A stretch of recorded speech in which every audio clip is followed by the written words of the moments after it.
Hello, welcome to a special EWN Eyewitness News interview with Dr. Blade Nzimande, the General Secretary of the South African Communist Party, of course also the Minister of Higher Education in the Republic of South Africa. Minister, good day to you. Thank you for your time with us. Good day. Thanks for the invitation, Steve. When the ANC said it was going to investigate state capture, and specifically the Gupta family, Kgothatso was speaking for the National Executive Committee, I think, 2 months ago, after the revelation by the Deputy Finance Minister, Jonas, that he had been offered the position of Finance Minister. There were other people, of course. Then the ANC NEC announced that that investigation was going to stop. And it said that only one person had come forward with written evidence, and we know now that it was Temba Maseko. The SACP, Solima Paile, your second Deputy General Secretary, said that the investigation by the ANC was a farce and a whitewash. Those were the two phrases he used, farce and whitewash. Kgothatso President Stormo Dlamini said that we must respect the process of the ANC and respect its outcome, full stop. Would that be an example of Kgothatso losing its militancy? No, I don't think the two things are fundamentally in contradiction, because we must respect the processes of the ANC as an independent organization, even if we may not agree.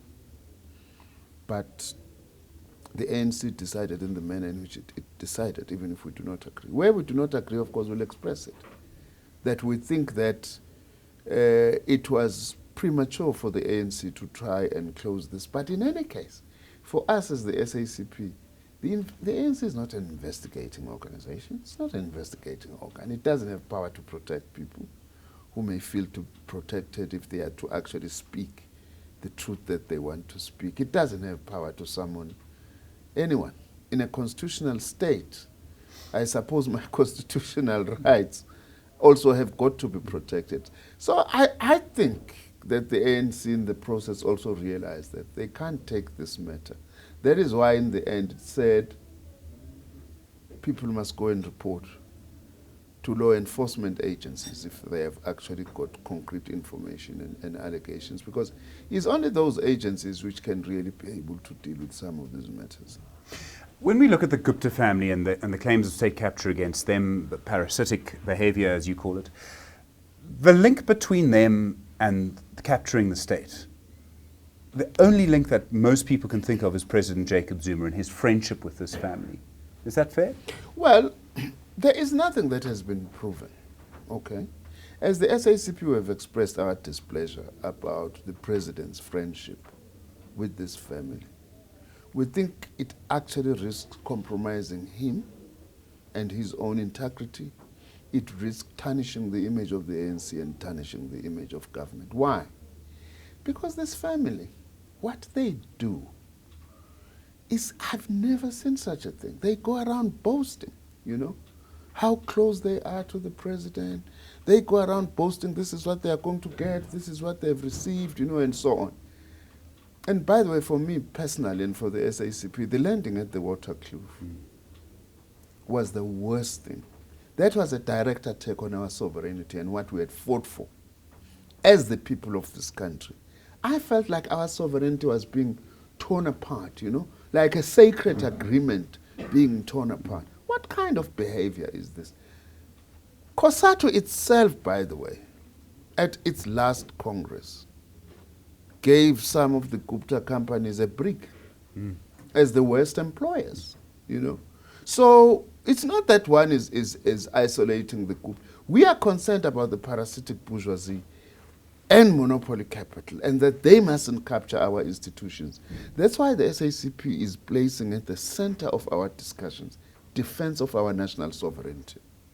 That is very, very central as a key component of building a better South Africa. Do you really think it would be possible for the Gupta family to have landed this plane at Waterkloof to have, in inverted commas, captured aspects of Eskom? Do you think all of this would be possible if President Jacob Zuma didn't want this to happen? I mean, he's the one person who could surely have acted. He has responsibility in some ways as head of state, but he also has certain powers that he could exercise. I mean, he could say publicly that I disavow the Guptas, that anyone who's received offers from him, as you have done, that anyone who's received these advances should go to the police. He hasn't done that. He hasn't disavowed them in any way. He surely had some form of control over the process, or at least influence as head of state legally over the investigation to the landing at Waterkloof, and yet none of those things happened. It must only be because he benefits. No, I would not like a situation, Stephen, where, as I say, we're a constitutional democracy and a constitutional state. If you make an allegation, you must provide proof. So we wouldn't say they did this because they were instructed by the president or not. We would like the president, as I've said, to distance himself from this for his own sake. We are not saying this in a patronizing way. It's because we care about our own alliance, about our own leadership. Well, that matter of the landing, I understand, is being investigated by the public protector.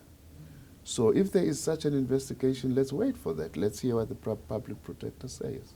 So you won't go as far as saying this is because President Jacob Zuma allows it? No, I can't say that now. I can't say that now because there's no such proof, you know. The president himself, by the way, you must go back to your own records. If I remember, he did say that he knew nothing about that. But isn't that very convenient? I mean, isn't that always the president's response? I mean, he knew nothing about what happened at Waterkloof. He knew nothing about what was being built at Nkandla. I mean, come on. This is a person you've supported, and now you're saying, oh, well, he must be innocent. I mean, it seems to beg a belief that you can believe that. No.